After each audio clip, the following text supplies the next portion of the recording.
Hello everyone. भारतीय ज्ञान परंपरा में भगवत गीता बहुत ज़्यादा महत्वपूर्ण पुस्तक है। समझाता हूँ क्यों। क्योंकि ये योगियों को भी मार्गदर्शन करती है, गृहस्थों को भी मार्गदर्शन करती है, छात्रों को भी मार्गदर्शन करती है।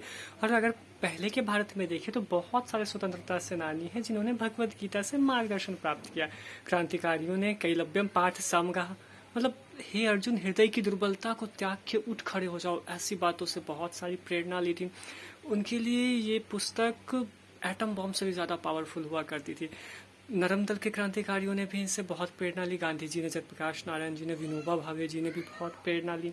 आज पूरी दुनिया में भगवत गीता का प्रचार प्रसार है। ये ग्रंथ अपने आप में किसी परिचय की मोहताज नहीं है। देखिए, अगर आप भगवत गीता के सामान्य अर्थ को समझना चाहते हैं तो आप गीता प्रेस की भगवत गीता ले लो। आप इसको योगियों के दृष्टिकोण से समझना चाहते हैं तो स्वामी शिवानंद जी के योग परंपरा के जो भी संत हैं, स्वामी निरंजनानंद जी हैं, सत्यानंद जी, चिन्मयानंद जी, सच्चिदानंद जी हैं, उनकी पुस्तक को पढ़ सकते हो। मन की शांति के लिए द आर्ट ऑफ लिविंग की गीता आप पढ़ सकते हो। इसके पूर्णतः शास्त्रोक्त बातों को समझना है तो आप इस्कॉन की गीता पढ़ सकते हो। बौद्धिक रूप से परिपक्वता प्राप्त करनी है, आपको वैचारिक कुशलता प्राप्त करनी है तो आचार्य रजनीश यानी ओशो जी ने जो गीता पे भाष्य लिखा है वो पढ़ सकते हो। आफ्टर ऑल क्यों इतना ये महत्वपूर्ण है? क्योंकि पतंजलि जहाँ पे रुक जाते हैं, गीता थोड़ा वहाँ से बहुत आगे निकल जाती है। देखिए, पतंजलि योग की परिभाषा बताते हैं, योगा चित्तवृत्ति निरोधा। मीन्स योग से आपकी मन की वृत्तियाँ रुक जाएंगी, निरुद्ध हो जाएंगी।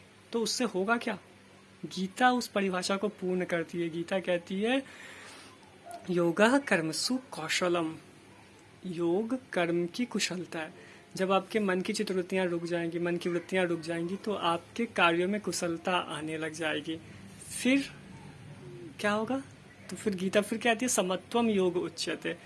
इससे आपके जीवन में समता आ जाएगी, सुख दुख आप सबको समान रूप से देख पाएंगे। गीता 18 अध्यायों में है जो कृष्ण अर्जुन को बताते हैं। कुछ लोग कहते हैं कृष्ण ने नहीं बताया, नहीं बताया तो नहीं बताया, वो वेद व्यास जी ने बताया। बट एक्चुअल में वो इशू नहीं है। इशू है कि आप उससे कितना निष्कर्ष निकाल पा रहे हो। योग की पूर्णता है गीता, जहाँ पे पहले दिन जब आप देखेंगे पहला अध्याय है अर्जुन विषाद योग में। अर्जुन को कैसे विषाद हो गया था, परेशान था वो, उससे वो धीरे धीरे निकलता राजयोग, कर्म योग, ज्ञान योग, सांख्य योग, भक्ति योग और अंत में लय योग यानी समर्पण योग। उस विषाद वाले कंडीशन से अर्जुन को निकाल के प्रभु उसको पूर्ण शांति और पूर्ण समर्पण पे लेके जाते हैं। तो एक बार ज़रूर ट्राई करें, बहुत सस्ते में भी मिल सकती है। और आप चाहें तो थोड़ा पैसा लगा के और ज़्यादा ऊंचे स्तर की भी भगवद गीता खरीद सकते हैं। नारायण।